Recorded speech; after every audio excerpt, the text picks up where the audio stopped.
વડોદરામાં મેયર અને સ્થાયી સમિતિના ચેરમેન વચ્ચે નવો જ જૂથવાદ હવે સામે આવ્યો છે। વિશ્વામિત્રી નદીની કામગીરીની મુલાકાતમાં જૂથવાદ સપાટી પર જોવા મળ્યો।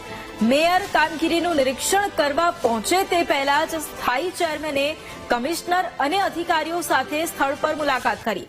મેયરની ઉપરવટ થઈને સ્થાયી સમિતિના ચેરમેને અધિકારીઓને સાથે રાખી અને વિઝિટ કરી।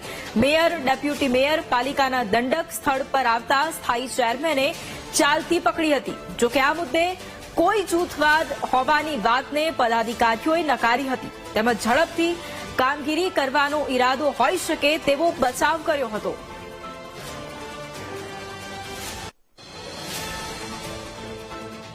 તો વડોદરામાં મેયર અને સ્ટેન્ડિંગ કમિટીના ચેરમેન વચ્ચેનો જે જૂથવાદ છે તે હવે ચરમ સીમાએ પહોંચ્યો છે। મેયર કામગીરીનું નિરીક્ષણ કરવા પહોંચે તે પહેલા જ સ્ટેન્ડિંગ કમિટીના ચેરમેને મુલાકાત લઈ લીધી હતી।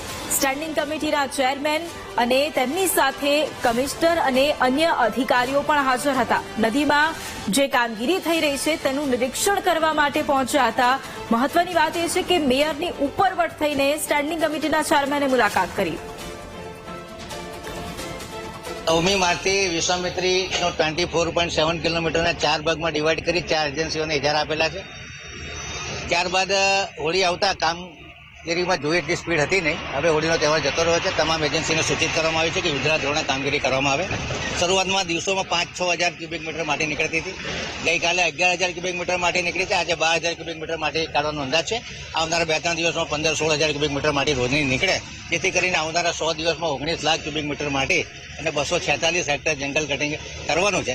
વિશ્વામિત્રી નદીની કેપેસિટી 800 ક્યુમેકથી વધારીને 1100 ક્યુમેક કરવાની ગણતરીથી આ કામગીરી યુદ્ધના ધોરણે આરંભ દેવામાં આવી છે। દરેક કિલોમીટરે અમારા 9 અધિકારીઓની ટીમ તૈનાત છે, જેમાં 3 એન્જિનિયર છે, 3 સુપરવાઇઝર, 3 ક્લાર્ક છે।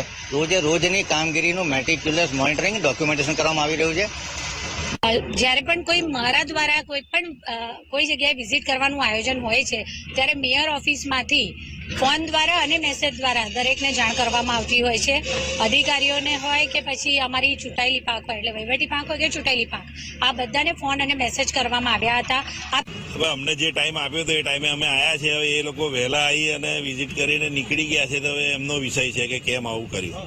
અત્યારે અમારા ધ્યાનમાં તો એટલું જ છે કે ભાઈ વડોદરા શહેરના નાગરિકોને આવનારા ચોમાસામાં તકલીફ ના પડે અને એના માટે આ જગ્યાએ જે કામ થઈ રહ્યું છે એ વ્યવસ્થિત રીતે થાય। કોઈ તકલીફ હોય તો એનું નિરાકરણ આવે અને એના માટે જ અમે આ વિઝિટ ગોઠવી છે। અત્યારે અમે કોઈ પ્રોટોકોલ કે એનામાં એ બાજુ ધ્યાન આપવા માંગતા નથી। અત્યારે અમારું ધ્યાન ખાલી આ કામ ઉપર છે અને આ બધી બાબતો તો થતી રહેશે, પરંતુ આવનારા દિવસોમાં વડોદરા શહેરના નાગરિકોને તકલીફ ના પડે એની અમે આ મહેનત કરી રહ્યા છીએ। અમદાવાદમાં અસામાજિક તત્વો નથી સુધી